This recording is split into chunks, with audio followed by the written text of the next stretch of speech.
National Bureau of Investigation o NBI Region 11 sa warrant of arrest laban kay Pastor Apollo C. Quiboloy at 4 na kapwa niya akusado nitong nakaraang Biyernes. Sabi ng The Kingdom of Jesus Christ o KOJC, malayong malayo ito sa marahas, karumal-dumal at iligal na operasyon ng PNP sa KOJC nitong Hunyo 10. Para kay dating Chief Presidential Legal Counsel Attorney Salvador Panelo, ngayong nagsampa na ng kaso ang KOJC laban sa ilang matataas na opisyal ng PNP, ito dapat ang susunod na hakbang ng NBI.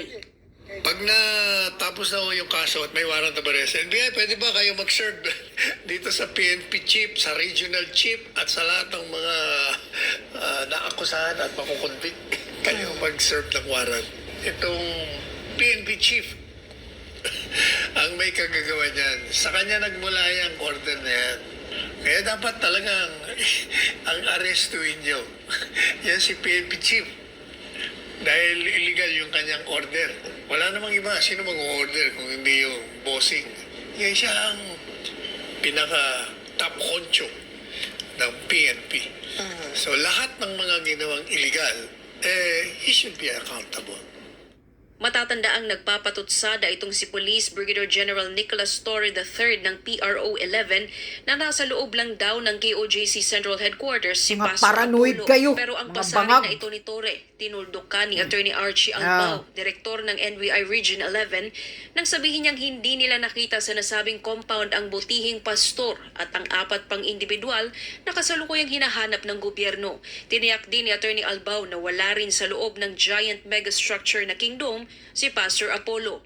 Si Torre nga mo, Torre, di ba? Torre, tower. He is a towering figure of ignorance of the law. Ignorance of the law excuses no one, Attorney Sal.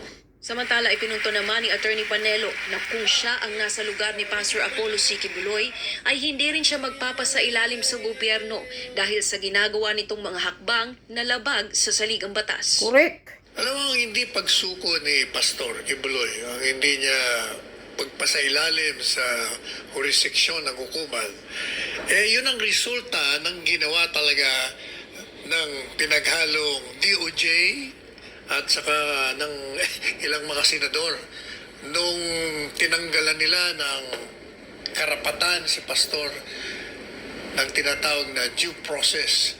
Exactly. Halimbawa, DOJ in collusion with that senadora there. Di ba, inusgahan na kaagad si Pastor. Kung baga, kahit ako nakita ko wala pala akong kalaban-laban dito. Ba't naman ako magpapasailalim sa inyo? Walang mangyayari talaga. Pag sinira mo yung tinatawag na saligang batas na constitutional presumption of innocence, talagang masisira ang kabada ng lahat. Ang lahat ng gobyerno. Para sa Diyos,